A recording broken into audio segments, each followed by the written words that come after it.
पांचवें टी20 मुकाबले से पहले सूर्य कुमार यादव ने जो कदम उठाया है उसने इस सीरीज की पूरी कहानी का रुख बदल दिया है। भारतीय कप्तान ने 2 बड़े बदलावों के साथ प्लेइंग 11 का ऐलान कर दिया है। ये बदलाव सिर्फ नामों तक सीमित नहीं है, बल्कि टीम की सोच, रणनीति और मैदान पर उतरने के अंदाजों को साफ साफ दर्शाते हैं। 5वां टी20 किसी भी सीरीज में सिर्फ एक मैच नहीं होता, ये इज्जत, लय और भविष्य की दिशा तय करने वाला मुकाबला बन गया है। सूर्य कुमार यादव ये बात अच्छी तरह समझते हैं। कप्तानी के अपने छोटे लेकिन प्रभावशाली सफर में उन्होंने एक बात बार बार साबित की है, वो हालात से डरकर फैसले नहीं लेते, बल्कि हालात को अपने फैसलों से मोड़ने की कोशिश करते हैं। इसी सोच का नतीजा है प्लेइंग 11 में बदलाव करने का। अब तक टीम इंडिया ने शुरुआत में आक्रामकता तो दिखाई, लेकिन निरंतरता की कमी साफ दिखी। पावर प्ले में तेज रन तो आए, मगर विकेट जल्दी गिरने से मिडिल ऑर्डर पर दबाव बढ़ा। सूर्य कुमार यादव ने इस समस्या को जड़ से पकड़ते हुए टॉप ऑर्डर में संतुलन और भरोसे का प्रयोग किया है। यह बदलाव उस खिलाड़ी को मौका देता है जो हालिया घरेलू क्रिकेट और नेट्स में लगातार रन बना रहा था, लेकिन मैच प्लेइंग 11 से बाहर था। यह फैसला सिर्फ फॉर्म नहीं, बल्कि मानसिक मजबूती और बड़े मैच के दबाव में टिके रहने की क्षमता को ध्यान में रखकर लिया गया है। दूसरा बड़ा बदलाव गेंदबाजी यूनिट में किया गया है, और यही फैसला सबसे ज्यादा चर्चा में है। पिछले मुकाबलों में भारतीय गेंदबाजों ने बीच के ओवरों में रन रोकने में संघर्ष किया। स्पिन और पेस के कॉम्बिनेशन में वह धार नहीं दिखी जो विपक्षी टीम पर शिकंजा कस सके। सूर्य कुमार यादव ने यहां कंडीशन स्पेसिफिक रणनीति अपनाई है, यानी पिच, मौसम और विपक्षी बल्लेबाजों की कमजोरी को ध्यान में रखते हुए गेंदबाजी आक्रमण को नया रूप दिया गया है। यह बदलाव सिर्फ विकेट लेने के लिए नहीं, बल्कि मैच की गति को कंट्रोल करने के लिए किया गया है। इन दोनों बदलावों के पीछे कप्तान की सोच साफ दिखाई देती है। डरकर नहीं, डेटा और डिसीजन से खेलना। सूर्य कुमार यादव उन कप्तानों में से नहीं है जो चल रहा है वही चलने दो की नीति पर भरोसा करते हैं। वो जानते हैं कि टी20 क्रिकेट में एक छोटा सा बदलाव भी पूरे मैच की कहानी बदल सकता है। यही वजह है कि उन्होंने 5वें मुकाबले में जोखिम लेने से परहेज नहीं किया। टीम मैनेजमेंट के सूत्रों की माने तो इन बदलावों पर काफी पहले से चर्चा चल रही थी।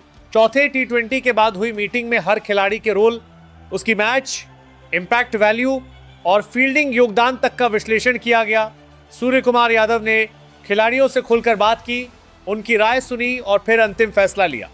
यही कप्तानी का वह पक्ष है जो उन्हें अलग बनाता है, कम्युनिकेशन और क्लैरिटी। 5वें टी20 में यह प्लेइंग 11 सिर्फ एक मैच जीतने के लिए नहीं उतरेगी, बल्कि आने वाले बड़े टूर्नामेंट्स के लिए एक टेम्पलेट तैयार करेगी।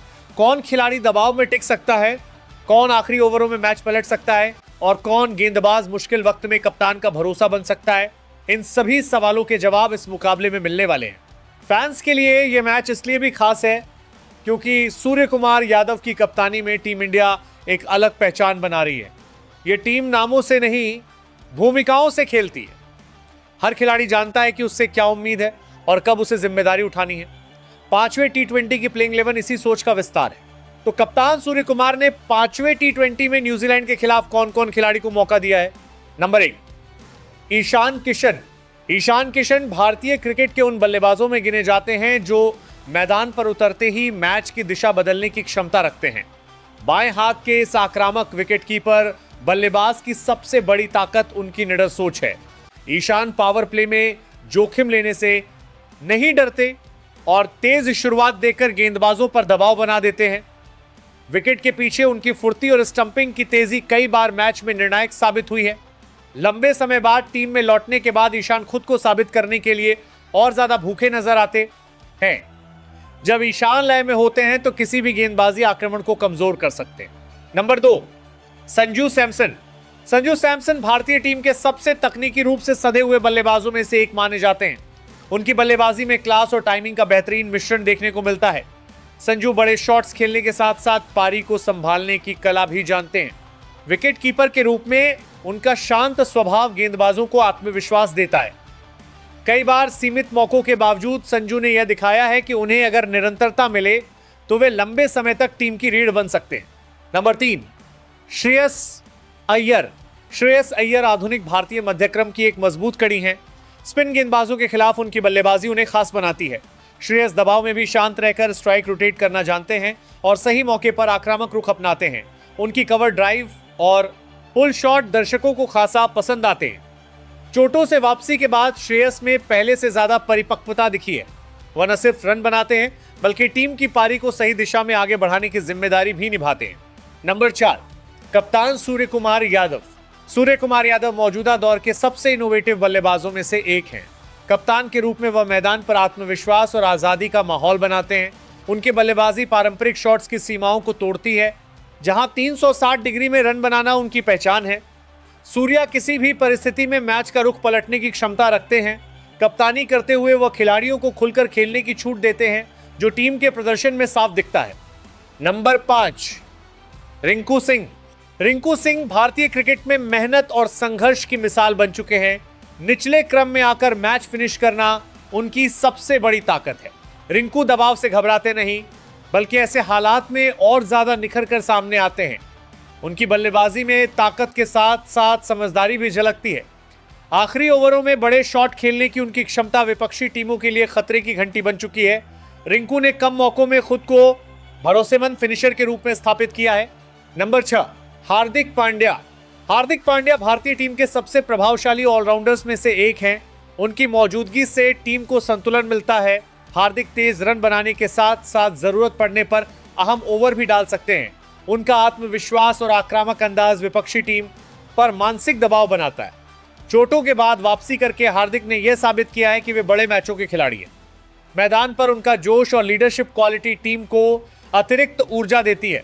नंबर 7, शिवम दुबे। शिवम दुबे भारतीय टीम के लिए एक पावर हिटिंग विकल्प के रूप में उभरे हैं। बाएं हाथ के इस बल्लेबाज की सबसे बड़ी ताकत स्पिन गेंदबाजों के खिलाफ लंबे छक्के हैं। मध्य क्रम में आकर तेजी से रन बनाना उनकी खासियत है। शिवम उपयोगी मध्यम गति की गेंदबाजी भी कर सकते हैं, जिससे टीम को अतिरिक्त विकल्प मिलता है। हालिया प्रदर्शन ने उनके आत्मविश्वास को और मजबूत किया है। दुबे उन खिलाड़ियों में से हैं जो कम गेंदों में मैच का रुख बदल सकते हैं। नंबर 8, जसप्रीत बुमराह। जसप्रीत बुमराह मौजूदा समय के सबसे घातक तेज गेंदबाजों में शामिल हैं। उनकी अनोखी एक्शन और सटीक यॉर्कर बल्लेबाजों के लिए बड़ी चुनौती होती है। बुमराह नई गेंद से विकेट निकालने के साथ साथ डेथ ओवर्स में रन रोकने में माहिर है। दबाव के क्षणों में कप्तान की पहली पसंद बनना उनकी काबिलियत को दर्शाता है।